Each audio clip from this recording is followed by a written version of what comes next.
السلام عليكم ومرحبا بكم معايا في فيديو جديد. اليوم ان شاء الله غادي نتشارك معكم غريبه البهله مع جميع الاسرار ديال الغريبه باش تجيكم ناجحه 100% ان شاء الله باذن الله من اول مره تستعملوها. ان شاء الله غادي نعطيكم كاع الاسرار باش تنجح معكم الغريبه باذن الله.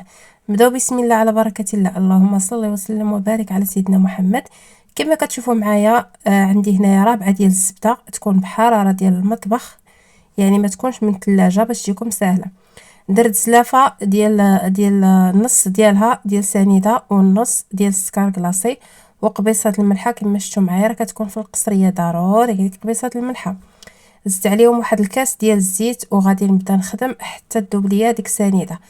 من بعد غادي ندير عندي هنايا كاس ديال الجنجلان اللي حمرته واحد شي شويه ماشي بزاف وطحنته، وغادي نزيدو معاه ونبدا نخدم كما كتشوفوا معايا حتى يذوب ليا هذيك الخليط يولي عندي رطب ما فيه حتى شي حاجه اللي هي قاصحه. من بعد كنزيد واحد الشاصيه ديال الفلو عندي هذه فلو ديال الكراميل. غادي نزيد هنايا عندي معلقه ديال النافع مطحونه ومعلقه ديال القرفه. عندي اللوز اللي قطعته طريفات صغار، يعني ديروا الكميه اللي بغيتو، والكركاع حتى هو. هذه عندي انايا واحد المناسبه ان شاء الله غادي نشكل بها البلاطوات ديالي. هذاك الشيء علاش درت فيها اللوز والكركاع. يمكن لكم تكتفيو بداك الشيء اللي عندكم، ولكن هاد الغريبه بالنسبه للبنات اللي كيخدموا الكوموند ما يمكنش شي واحد يدوقها عندكم وما يعاودش يكومونديها. صراحه كتجي غزاله رائعه وناجحه 100%. اسمحوا لي شوفوا الطحين تبارك الله ما شاء الله الخير غير مشتت.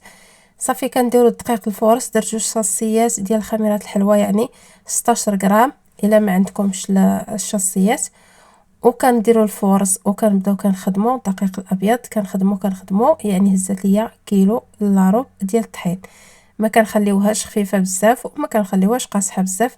الجهد اللي تقدر تجمع لينا بحال هكا بين يدينا وتشكل لينا وتجينا زوينه ان شاء الله.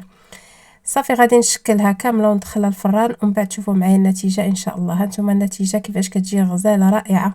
بالنسبه للطيابه البنات غتشعلوا عليها الفوق ديالها حتى ترتق ومن بعد طيبوها من التحت.